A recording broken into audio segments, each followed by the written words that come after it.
Tyrians, we have news. Let's read it.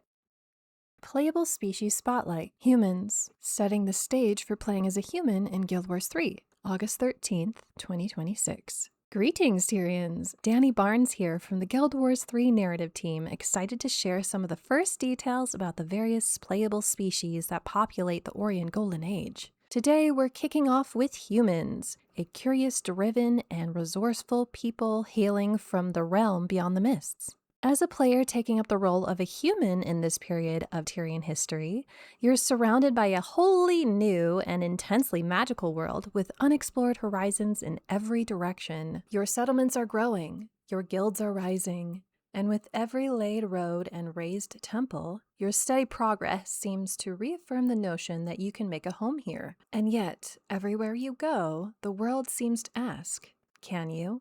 Humans in previous Guild Wars games are a people defined by vast kingdoms, bitter wars, proud traditions, and devastating losses. Guild Wars 3 shows a different angle, a different time.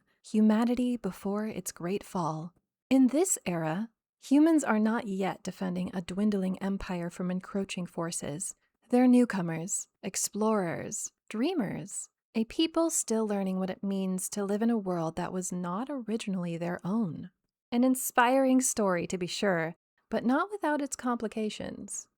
From out of the mists, humanity did not come to Tyria alone or by accident. They were brought here by their 6 gods, incredibly powerful beings who looked upon this world and found it rich with magic, mystery, and possibility. Though the exact nature of their flight from their world of origin is not well understood, for the humans of this era, one truth matters most. Their people survived the mists, and Tyria is now their home. To be human in Guild Wars 3 is to inherit the faith and determination of people who follow divine light into an unfamiliar realm.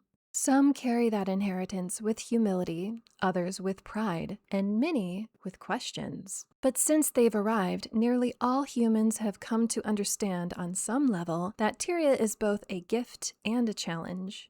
A beautiful, dangerous world where survival is not guaranteed, and belonging must be earned day by day. And though the gods will ever be the light that guides them, they also understand that the burden of forging a real future in Tyria, one in which humanity not just survives but thrives, is ultimately up to them.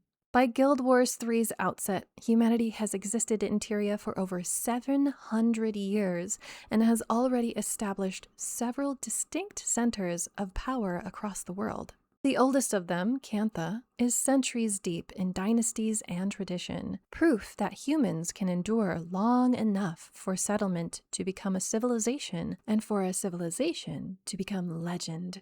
The prosperous and culturally vital nation of Alona, thriving in this period, anchors the species' involvement in major currents of trade, politics, and power.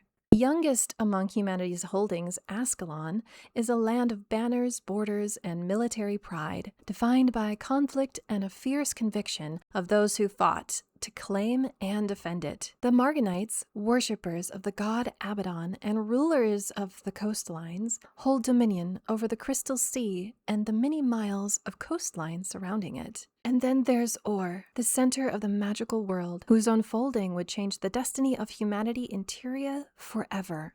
Humanity, Or, and the Veil. Or is humanity's great frontier. It is raw, unfinished, and brimming with possibility. The region's still in the process of becoming itself and building a storied history that would lead to its great collapse over 1,000 years later. Notably for humans, this great endeavor takes place under the watchful eyes of their gods, whose high city of Ara looms as large in the horizon as its hosts, a place where faith, ambition, and opportunity all converge. But the lands of Or aren't some empty plain waiting to be brought to life. They are home to the Veil, a wondrous collection of magical spirits that span the region, brought about by the incredible magic that courses through it. For humans, the veil inspires many different reactions. To the devout, it proves the gods' wisdom in leading them to the sacred and potent place. For farmers, it can be both a blessing and a hazard, the source of the land's fertility and vibrancy, but also its unpredictability. To knowledge seekers, it's a living mystery, the grandest expression of the engine that drives all of Tyria. But for some among them, the veil represents opportunity most of all, the power to reshape the world. That opportunity has sculpted the ambitions of guilds like the Mavenrites, who look at Or's magical resources and see the possibility of a better, stronger future built with human hands. Stone and steel, signets and artifacts, all of it in service of that grand dream of progress.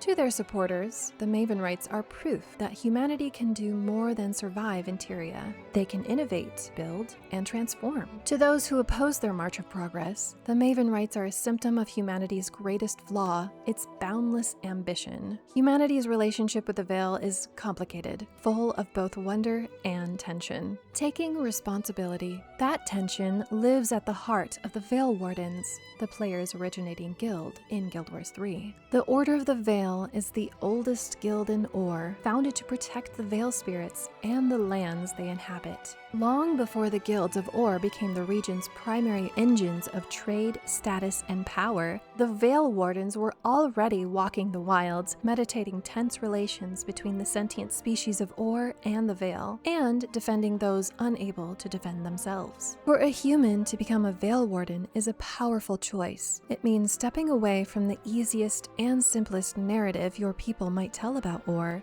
that it's just a frontier waiting to be tamed. It means recognizing that the world your ancestors crossed the mist to reach is full of lives, rules, and wonders that deserve care. And in an age defined by its bounty and richness, it means rebuilding the bonds between the Order and your people, who are swiftly moving beyond concern for the Veil, eyes fixed on a glorious but uncertain future. As a human Veil Warden, you stand at a crossroads between inheritance and responsibility.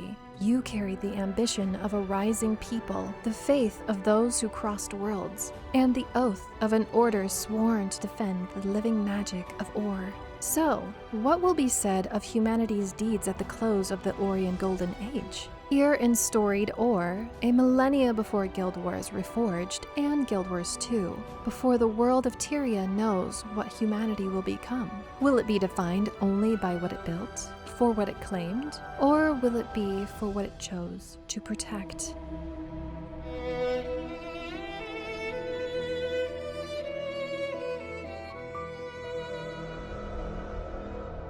So there you have it. If you are to play as a human Veil Warden, how are you going to help shape the species' legacy in Or? Will you be devout to the gods, farm the land, or contribute your discoveries for progress? I feel like that was a hint towards some pathways we can take, either through disciplines or maybe backstories. What do you think? Let's talk about it in the comments. Like if you like, subscribe. Goodbye!